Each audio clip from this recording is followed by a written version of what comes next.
खुशखबर खुशखबर खुशखबर. सोलापूरकरांसाठी आता मनोरंजन घेऊन आले आहे खुशखबर. लहान चिमुकल्यांसाठी 100 रुपयात 5 खेळणे. यात मिकी माऊस, जम्पिंग जपांग, ड्रॅगन, वॉटर बोट आणि ट्रेन. आपल्या लहान चिमुकल्यांसोबत आनंदोत्सव साजरा करा. आमचा पत्ता होम मैदान, पासपोर्ट कार्यालयासमोर, सोलापूर.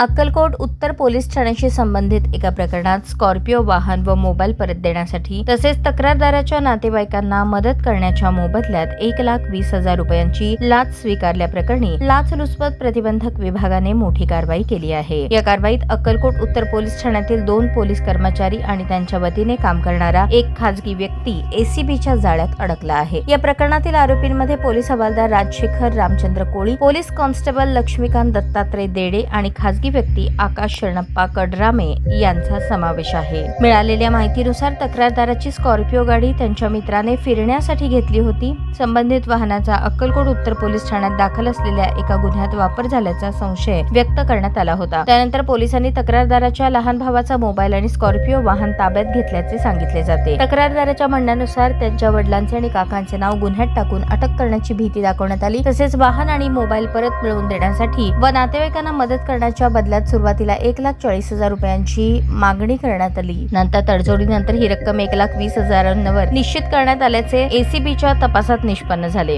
एसीबीने 15 जून रोजी तक्रारीची पडताळणी केली असता लाचेच्या मागणीची पुष्टी झाली. त्यानंतर त्याच दिवशी सापळा रचण्यात आला. अक्कलकोट उत्तर पोलीस ठाण्यासमोर आरोपी आकाश कडरामे याने पोलीस कर्मचाऱ्यांच्या वतीने 1,20,000ची रक्कम पंचांसमक्ष स्वीकारताच एसीबीच्या पथकाने त्याला ताब्यात घेतले. ही कारवाई एसीबी पुणे परिक्षेत्राचे पोलीस अधीक्षक शिरीष सरदेशपांडे, अप्पर पोलीस अधीक्षक अजित पाटील, अप्पर पोलीस अधीक्षक अर्जुन भोसले, पोलीस उपअधीक्षक प्रशांत चौगुले यांच्या मार्गदर्शनाखाली पोलीस निरीक्षक रवींद्र लांभाते व त्यांच्या पथकाने यशस्वीरित्या पार पडली. कोणतीही शासकीय अधिकारी, कर्मचारी किंवा त्यांच्या वतीने काम करणारे एजंट कायदेशीर शुल्काव्यतिरिक्त लाचेची मागणी करत असल्यास नागरिकांनी तात्काळ लाचलुचपत प्रतिबंधक विभागाशी संपर्क साधावा असे आवाहन एसीबीने केले आहे.